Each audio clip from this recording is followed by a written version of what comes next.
Up the top, so you hear it says scheduled. You're live now. Live. Good afternoon, everyone. Welcome to a Friday afternoon, end of the working week, and looking forward to the weekend. I've got Michael, our CEO, with me today, and of course I'm Mick. I'm the chair of the board at the moment. We've, as I said, the weekend's coming up, and we've got a little bit of good news in light of some relaxations in the constraints of late. A few more people will be able to get out there and go flying, and we've certainly seen some flying schools start to take advantage of that earlier this week. So we'll have a bit of a chat about that today. We've also got someone from Sport Pilot, the new editors of Sport Pilot are going to be joining us today. We'll have a bit of a chat about that, and we'll give you a general update on where we're at, some of the things that we're doing as people return to flying, and of course we'll answer any questions that come in via the live feed. Did you want to add to that in any way, Michael? No, just another good session with members. We've been hosting these now for about 4 weeks, and we're getting good engagement and some good questions, and it's a good way to keep members informed when we're all physically distancing from each other and not able to meet at airfields. But hopefully, over time, those restrictions will continue to ease. Yeah, that's good.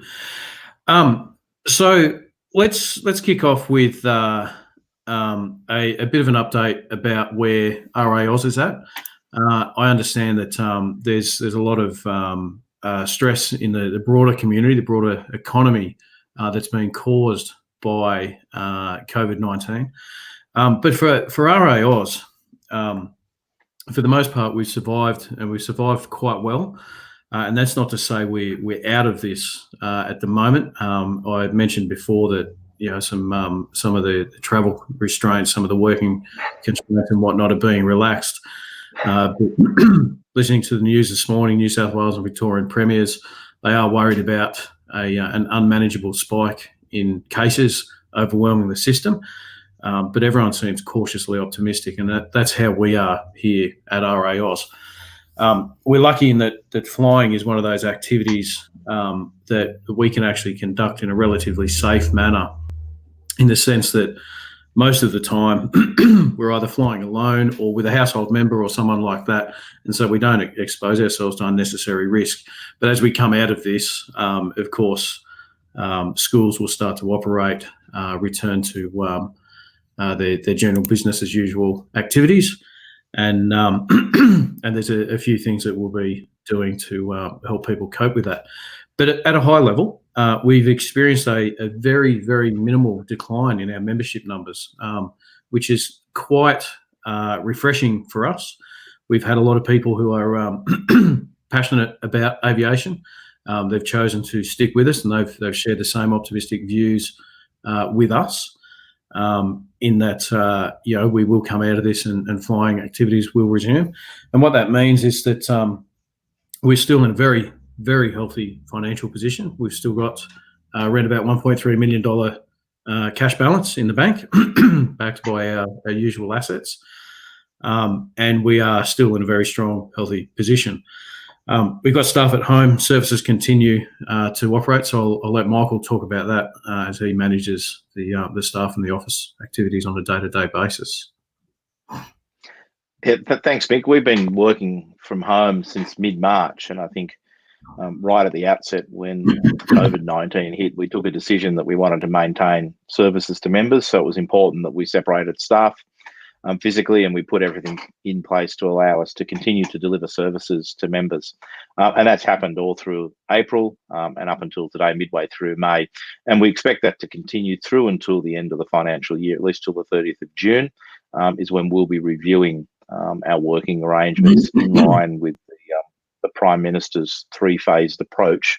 So we're mirroring that in terms of how we operate our business. And the important thing for us is that all our staff remain available to our members. We've got still, upwards of 9,500 members. As Mick said, we've had a small decline in members, and we've seen that, and that's natural. We understand that, and we accept that. And I'd like to thank all those members who have renewed or have joined the organisation, people are still joining RAAus and learning to fly and beginning their journey with us during this difficult time. So that's very pleasing to see.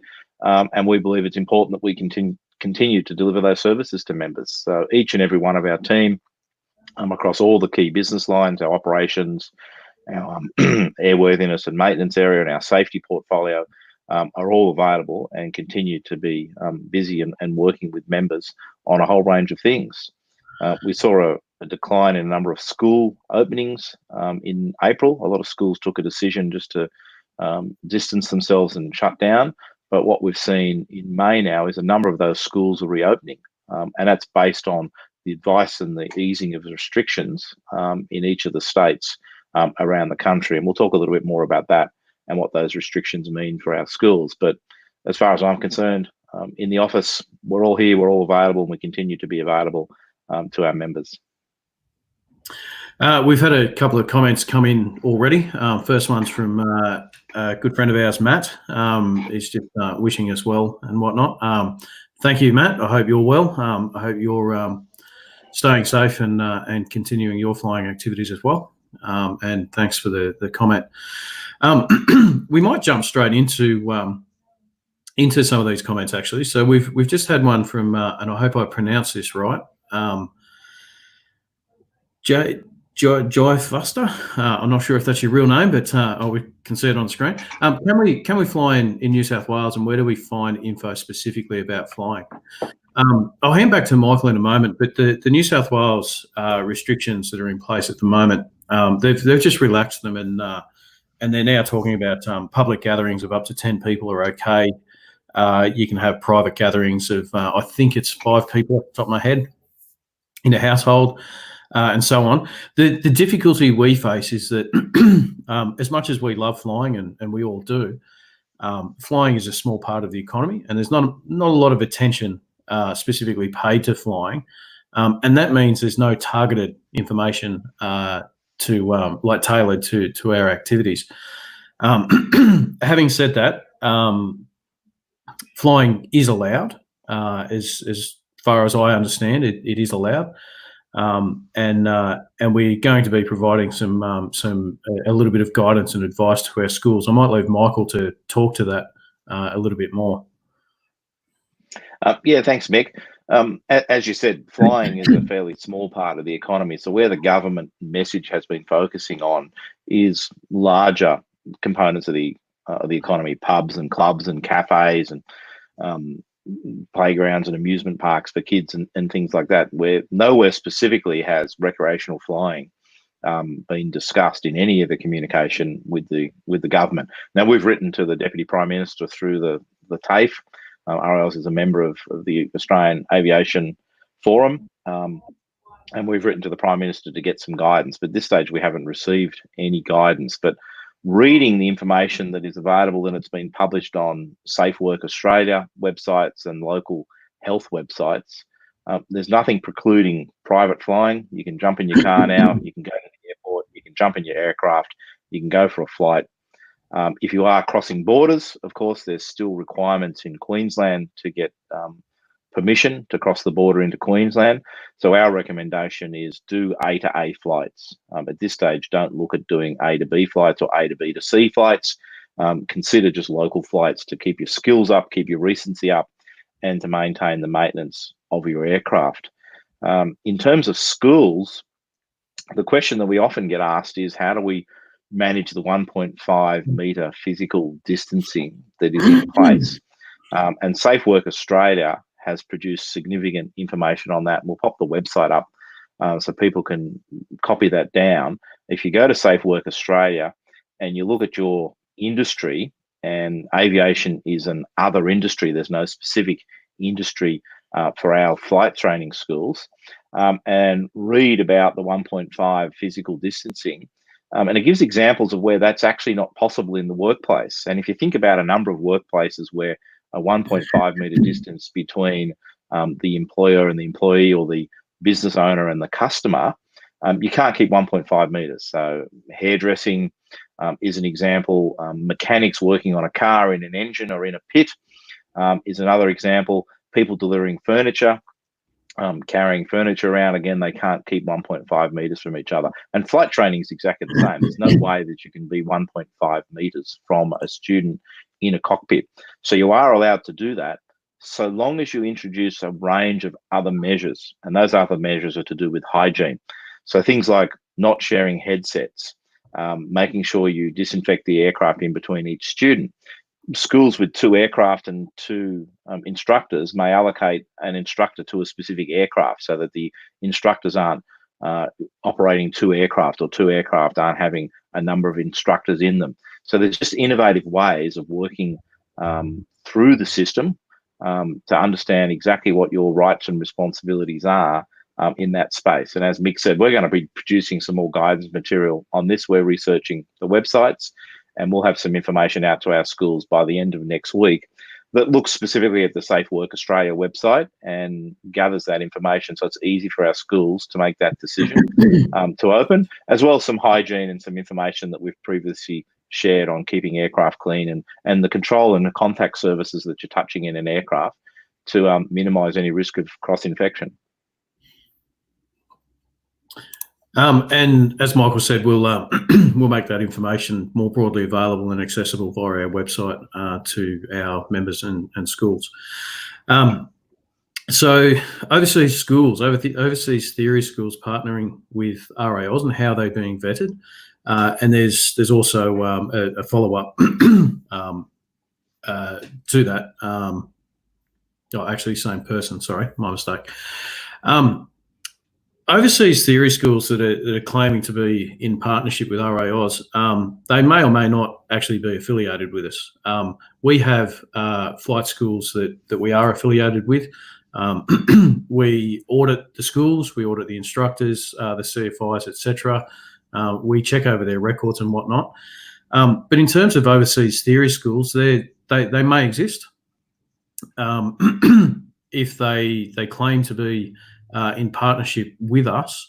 I would be giving RAAus a quick phone call or drop us an email to check and actually verify that. The important thing for the theory schools is that we only accept theory results from our actual approved partners.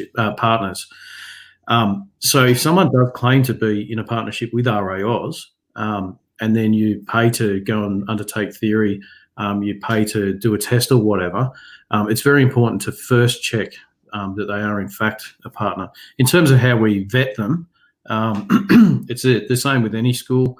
We go through a fairly rigorous audit process. We look at the training operations that they're engaged in. We look at the equipment, the facilities, etc., that they use, and we also look at the instructors and the CFIs, as I said before. An overseas school, I'm not actually aware of any that we have explicitly approved. So again, I'll just reiterate that I would confirm with the team in the office. Just give them a quick call, drop them an email to verify first that they are indeed partnered with us. We'll move on. There's a quick comment from David Elwood, just saying that he loves flying. That's great. But we'll move on to Irvin's Extra. Is my Australian licence valid for flying in Europe? Simple answer is yes and no. If you've got a CASA issued licence, so a PPL, a CPL, or higher ATPL, then that's what is known as an ICAO registered or recognised licence. And what that means is that you can use that licence to operate an aircraft in any ICAO recognised state. If you're only a holder of an RPL, even though that's issued by CASA, it is not an ICAO recognised qualification. And if you've got an RAAus issued pilot certificate, or indeed a pilot certificate, or any flying authority issued by any of the self-administering organisations, be it RAAus, GFA, etc., then that won't be an ICAO recognised licence, and therefore you can't use that for flying in Europe. If you do intend to fly in Europe, I recommend speaking to the team at CASA, working out how to convert your licence into a CASA issued licence and upgrading your qualifications if need be before you embark on any sort of activity like that. The logbook review service. We've got a question from Peter Marsh. Is this a one-time report price, or can this be ongoing? I'll hand this back to Michael. I'm not actually completely up to speed with where we're at with that service, but I believe that you'll be able to offer a bit more insight into that, Michael. Yeah, not much more insight into that, Mick. That's been run by Jared in our technical area. We might get Jared to respond directly to that inquiry. I'm not sure of the financial arrangements, whether it is a one-off payment or an annual payment. At this stage, we've just started to launch that and beta test it in Queensland and New South Wales. I think are the first two states that we're beta testing it in. So we'll get our team in the background who are managing these questions just to get a response to that, and we'll pop a response, a direct message to that that member. Thanks for that inquiry. Sorry we couldn't help you today with that one. Yep. I'll go to Michael with this one as well, because I think he's got some meetings lined up next week. Where are we at with the weight increase? And we might also cover a quick update on Part 149 while we're at it. Yeah, we're continuing to meet with CASA. We've had a meeting a couple of weeks ago with CASA on the weight increase. It's about finalising the regulation, getting the language in the regulation, which CASA are currently working on. And we're hoping by August that we'll have some more, I suppose, guidance or understanding of exactly the forward planning. CASA need to consult again with the community once they've redrafted the regulation, but we're still fine-tuning the hot topics, I suppose, with MTO, with CASA, and we're meeting with them next week. And we'll be talking about stall speed, we'll be talking about maintenance requirements, and they're probably the last two key issues that we need to finalise with the overall increased weight process with CASA. But hopefully over the next couple of weeks, we'll be able to get information out to members with an update. The important thing is it's progressing. It hasn't stalled. Obviously, COVID-19 has delayed everything, and CASA have been doing a lot of work in other areas, which has delayed this. But we're continuing to work with them, and as I said, we'll have a meeting with them next week. Similarly with Part 149, we're meeting with CASA next week to chat about the progress for that. People may have heard that the Australian Parachuting Federation have received their 149 certificate, so congratulations to them. That's a great achievement for the APF, and RAAus is hoping to follow in their footsteps, and we should have our 149 certificate probably by the end of winter later this year. Just before we move on to the next question, Mark Newton has put a comment in the feed, and he's completely correct. It's a point that I did overlook. When you have an ICAO license, you can only operate an aircraft that's registered in the country of issue of your license. The clarification that I should probably add, and I'll use the US as an example. If you go to the US and you do have a CASA issued and an ICAO recognised license, so a PPL or higher, then you will have to convert that to an FAA issued license in order to fly an N-registered aircraft or an American registered aircraft. Having said that, if it's a VH registered aircraft and it is located in the US and you've got an Australian issued and ICAO recognised license, then you can operate that aircraft in that country. Thanks for that, Mark. It is an important clarification to make. Question from John Wells. I live in New South Wales, but aircraft is in Victoria. Can I go flying? Not exactly a scenario that I've considered, to be honest. I imagine you'd have to have a valid reason to cross the border. I think at the moment, anyone moving in and out of Victoria is subject to a 14-day quarantine. I'm not sure if that's been relaxed in the last few days. But certainly earlier this week, for work reasons, we were looking at putting people in and out of Victoria, and we didn't do it because of the 14-day quarantine. I think that would be the part that would trip you up. I don't know whether you want to add to that, Michael. I'm not really clear on how this would actually work, to be honest. Yeah, you could argue that it's if you're performing essential maintenance, but if you were just going to Victoria to go for a joy flight, I would suspect the Border Patrols would deny entry to Victoria for that reason. But on safety grounds, if there's essential maintenance that you need to perform on the aircraft, that may be a valid reason. But as Mick said, you'd probably then have to self-quarantine for 14 days in Victoria. And then when you came back to New South Wales, there's probably a 14-day quarantine period as well. So you're probably looking at 28 days of not doing much, depending on the flight and the activity that you wanted to take. The best advice we can give is you contact the local authorities, the health departments in each of those states.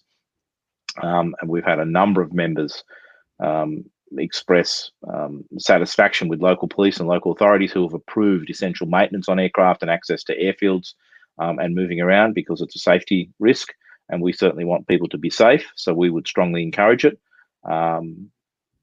in that space. But you do need to look at the state border restrictions and the quarantining restrictions, which are outside the aviation issues. So just because you've got an important flight that you need to do for maintenance purposes wouldn't mean that you could reduce the 14-day quarantine period. That's a totally separate health-related issue, which is unrelated to the aviation side of things. I've got a similar question in relation to Tasmania. And I think that the best way to answer these is, rather than limit it to Tasmania or New South Wales or Victoria, is to just say in general that flying is not exempt from any restrictions that are currently in place. I have to be honest, I haven't actually looked at the specific requirements in Tasmania over the past 5 days or so, but most states are starting to relax their requirements. I looked at New South Wales just this morning, and they're allowing public gatherings. And Michael's explained that certainly for training purposes, you're allowed to carry on as long as you take the appropriate precautions. In relation to Tasmania, I can't speak to the specifics. I'm not across it. But the understanding that we've had in the past is that flying training is an educational activity, regardless of whether it's for personal or professional reasons. And those activities can go on. But aside from that, you've got to just abide by your local state or territory constraints that are in place, the restrictions that are in place. Make sure that you practice the appropriate social distancing if that's a requirement, and so on and so forth. Yeah, and that applies to your training room. You might be allowed to have 10 people in an indoor gathering, but if your training room isn't bigger than 40 square meters, you can't physically get 10 people inside with that 4-meter rule, which is the distance required or the space required for people working indoors. So if you've got, say, a 16-meter training room, 16 square meter training room, you can have 3 students in there plus the trainer. So schools need to think about how they're running classes, how they're educating students, and abiding by the hygiene rules when you get to the aircraft cockpit. So there's a whole range of things you need to do in the hangar and in the classroom, and then some additional things you need to do when you get to the aircraft with the student. So it's, again, being sensible, using some common sense, reading the information that is available and understanding that information, and put in place those measures to allow your business to continue in that space. So, opening windows and things like that in classrooms to make sure you've got good airflow, not having recirculating air on if you've got an air conditioner, having air coming in from outside. So there's a whole range of suggestions on that Safe Work Australia website. It's a really, really positive resource. The other thing we would strongly recommend is the COVID-19 app, the federal government app. If you are having a classroom with a student, 2 or 3 students, and then you're going flying, make sure everyone's got the COVID Safe app installed on their mobile device, and the app is active. That way, if there is an issue down the track or someone does develop symptoms or is tested, that anyone in that vicinity can also be tested, and you can maintain safety and hygiene protocols in that way. So we would strongly recommend it. I know all our staff have downloaded the app. It's an important thing that we've done. I've got it on my phone. It's active on my phone, and it's something that we would encourage all our schools to do. The other thing people can do is get a flu shot as well. So again, RAAus staff have all had their flu shots. It's something that schools and people could think about getting just to maintain your health and safety during a time when there is a virus out there that may impact not only your personal health, but the personal health of others and impact your business. We've just had a quick update from Cody. He's one of our team members in the office. He's pointed out, and there's a message up on screen at the moment, in our latest e-news, we had some links to the various state and territory authorities about the COVID-19 restrictions that are in place. Tasmania specifically, and I've literally just checked this just now. Tasmania has a very direct question: can I fly recreationally? And I'm reading this verbatim. It says, no, recreational flying is not considered a form of exercise and therefore is not allowed. So unfortunately in Tasmania, we're precluded from flying at the moment due to some current government restrictions. And thank you to Cody for jumping in and pointing that out to us. For all the other states and territories, those links are also included in that email, and so people can are free to view that information whenever it suits them. The Jabiru J230, will the weight go up to the 430 kilo MTO, as they are the same aircraft, but the 230 has back seats removed to get it to 600 MTO.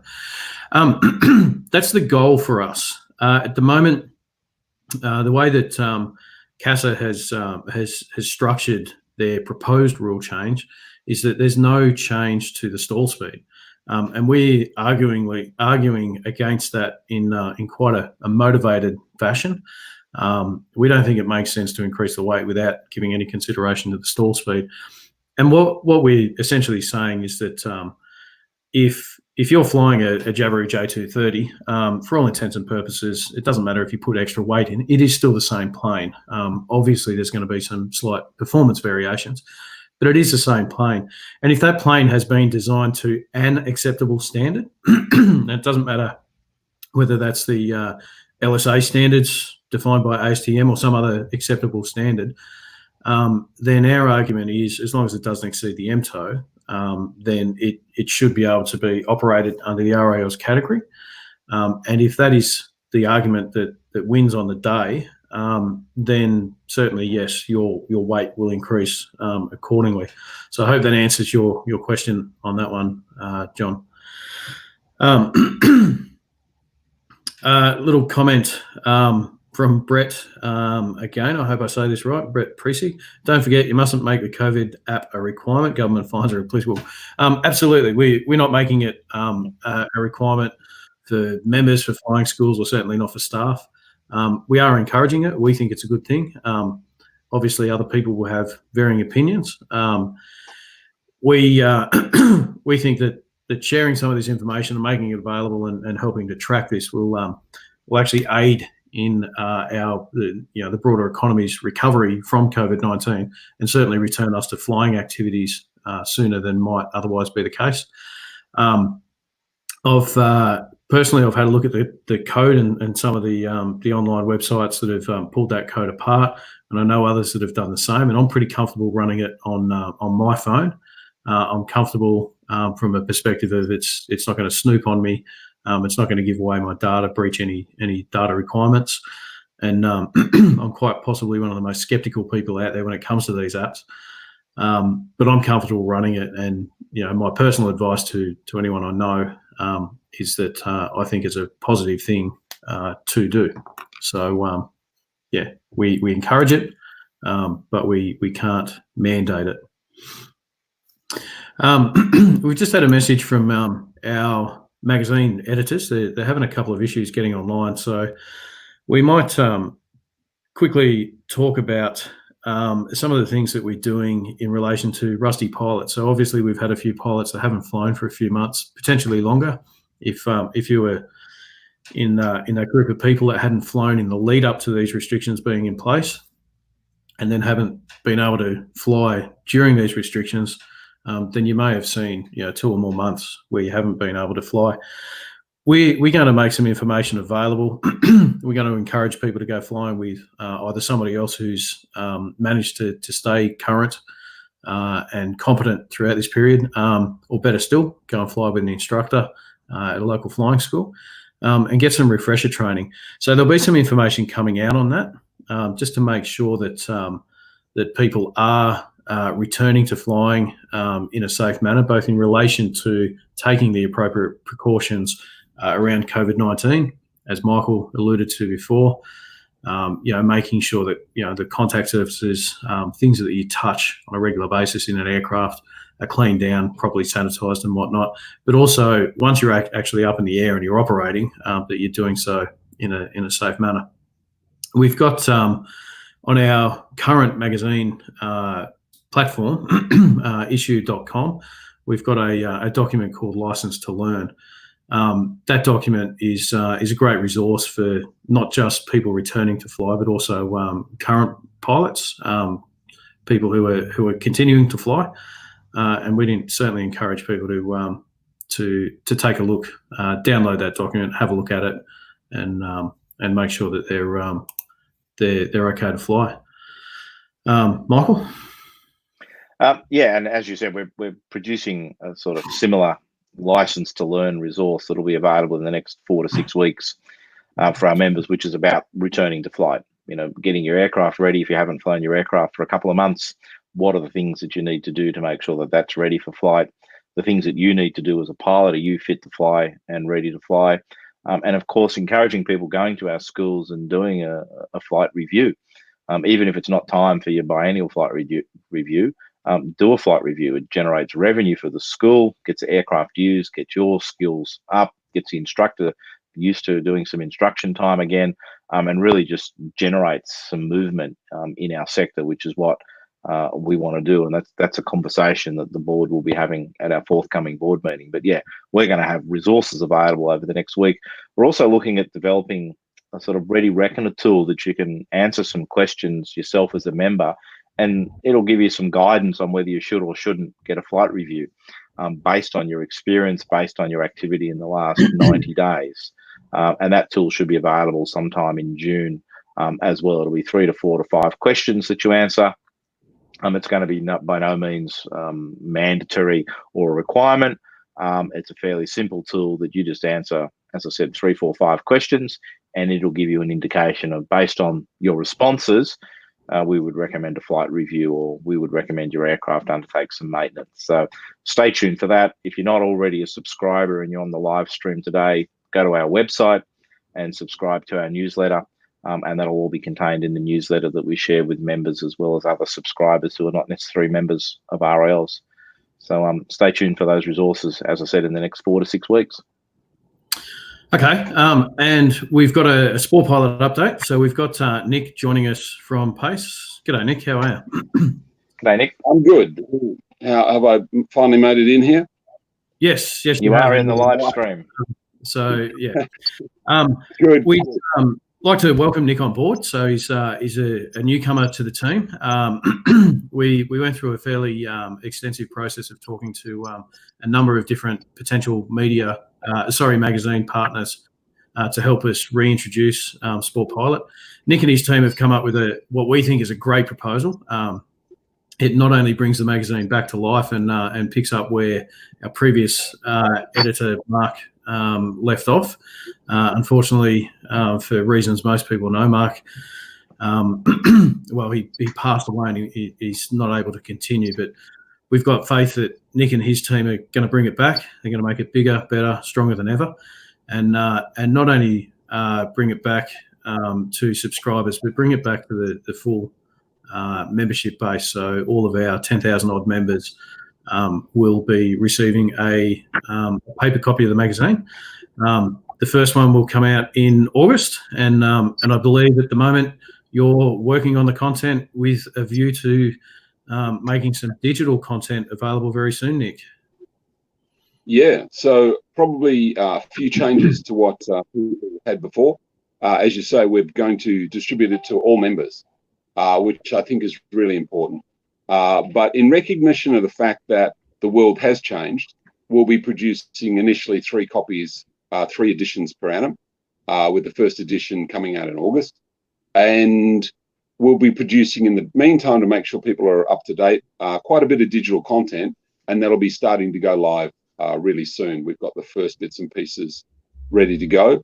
And I think in terms of the magazine generally, what we're going to see is probably an increased emphasis on what I, as a pilot, and other pilots, we've got 3 pilots in our organisation and a few more aviation enthusiasts. I think it's the sort of stories we'd like to read, the sort of stories that as a pilot and a plane owner would, and an aviation enthusiast, would really engage us and find interesting. Yes, we're still going to make sure that we cover off on people need to be aware of the changes to law. We need to keep people across training and safety, but we also need to keep people interested.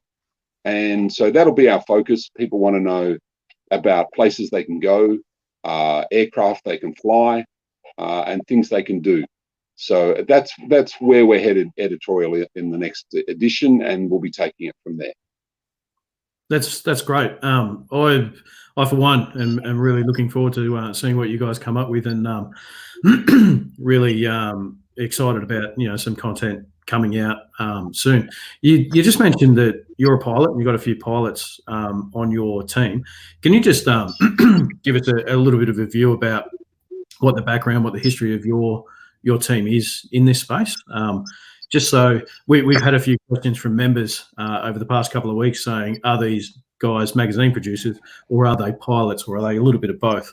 And I think some people are worried that we've gone with a mass production magazine publisher versus what we believe we've actually chosen in you guys, which is a team of passionate aviators who happen to have a bunch of experience in terms of good content. Yeah, well, in terms of my own piloting journey, was like many. I'm one of those people, and there's lots of us out there. I always thought I was a pilot. I just hadn't got my license yet. So I was always a mad keen plane nut since a kid.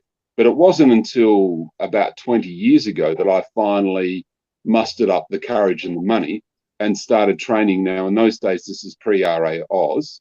I went along to my local training airport, which was Geelong for me, and learnt to fly in Cessnas. And I did my what was then called the GFPT, and had gotten up to that stage by the time RAAus started to become a thing. So I had my GFPT in GA, and then I transitioned across, flying mostly TechNams out of Golden Plains, and that's Lethbridge Airport, and then proceeded to do about 100 hours on TechNams, and then I kept my GFPT, which I converted to an RPL, and now I'm flying both the TechNams still, and I have my own Vans RV6 that I use because we use the aircraft to get around our client base. Now, one of our big clients, all of Western New South Wales, we do the tourism publications up there, and so as you can imagine, that's a lot of country to cover. And the aircraft is a great way to get around. So that's me personally. Ed, who is working on this project as well, is now north of 120 hours. He, like me, he started about 10 years ago on his journey. He just was keen to fly. He loves this is I can't understand it. He loves the learning process of getting his head into the books and things. I have to admit, I was much more hands-on. I like the plane side of things. And the other Nick in our organization who handles the digital side of things, he's now just finished. I think he said he's allowed in the training area. He calls it the playroom. He's up to that stage. He's just got his finish his navs and he's done. And interestingly, my son James, who works with us as well, is now just about to start his journey. In terms of aviation, our involvement, the company itself was started by a pilot. It was started by my father, who was a mad keen flyer. Did a lot of time in 182, Cessna 182s, and then his dream craft was he liked flying Barons and Part Navies, were his twins, and he used them in business as well. Because being in Geelong, we service all of Australia. It's a great way to get around. Particularly now that petrol's back under $2. I don't know about you guys, but that was a major point of celebration for me. So I think it was for everyone. And everyone's happy about that. And we're dying to get back out there. I'm looking out the window today and thinking the weather's coming our way. I don't know about where you are, but where I am, it's about suitable flying weather. And so we also had a lot to do with aircraft, in that being Geelong based and being a marketing company, we were involved in, I think, 5 air shows in doing the marketing and material development, and quite often down to managing the displays themselves out there. Most recently, coordinating classic cars and vintage aircraft displays at the air show.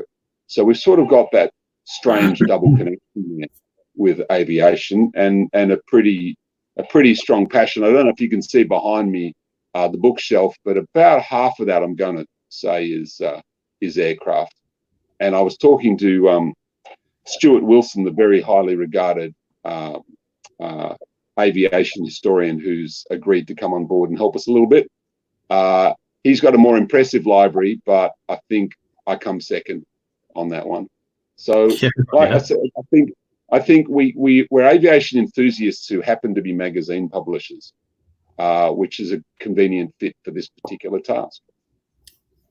Which I think is great. As I said before, I think a few of our members were a little bit concerned about the process. We've had a comment from Brett online, just asking about material from flying schools relating to first solo flights and certificate attainments. As usual with our magazine, I'd encourage any member to reach out to the team at Pace. We've just had the information up on the screen. It's back now. editorial@pace.com.au. Write to these guys. Reach out. As you can see, Nick and his team, they're real people. They're, as he just described himself, they're aviators who happen to be publishers, not the other way around. And I'm sure they'd welcome any contact from people out there. Sounds like you've got a pretty good team, people just starting out to some fairly accomplished pilots on board, and everything in between. So I think from us at RAAus and certainly the broader membership, we're really looking forward to the magazine coming back, and really looking forward to crossing paths perhaps at one of those air shows that you guys play a role in helping to organise. Yeah, we're really pretty excited as a team to be involved. There's a lot of enthusiasm even from the non-aviators who are keen to really bring the magazine up and to work on the content and the look and feel, and to present really a world-class product. And I think probably the bit we're very excited about is both the increase in circulation, so we're getting it out to all the members, and then the ability to also merge that fairly seamlessly with the digital offering, so that there's consistent messaging and people are getting their choice of touch point. They can consume the information how they choose. Yeah, no, that's a great approach, and we're going to be with you all the way. For those people who are watching that might be involved in aviation from a business perspective, Nick will also be looking forward to hearing from everyone who's interested in advertising in the magazine. So advertising at pace.com.au, and we've got a media kit available online as well that can give you all the information. So thanks, Nick, for joining us. Dirty call, but good to be able to put your face out there, and hopefully people will recognise you and say hello as they come across you and your team. I appreciate the chance to chat, and don't hesitate to contact us about stories, about anything you think needs to be out there in the marketplace. We'd love to hear about it. Excellent. Thanks a lot, Nick. Thank you. All right, thanks, mate. So we've been here for a little bit over a half hour, about 3/4 of an hour coming up to now. We might wrap this up with a bit of a closing comment about our board nominations. Board nominations have just opened. 1 May they open. They close on the 29th of May. What we look at from an organisational perspective is the appropriate set of skills to not necessarily fly a plane, but make sure that we manage the organisation in the best way possible, such that it delivers to members what they need. A lot of people think we're a flying organisation. I can guarantee that people are passionate about flying within the organisation, but some of the skills that we actually need are those skills that are useful in terms of influencing policy, actually running an organisation, managing a member-based organisation, which is very different from an ordinary consumer sort of oriented organisation.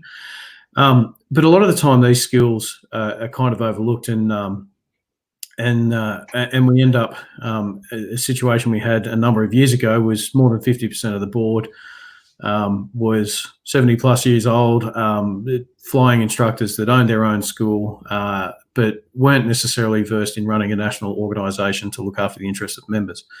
And we fell into a situation where we faced some financial difficulties, we faced some regulatory difficulties, and some compliance issues as well, and that threatened the viability of our organisation as a whole.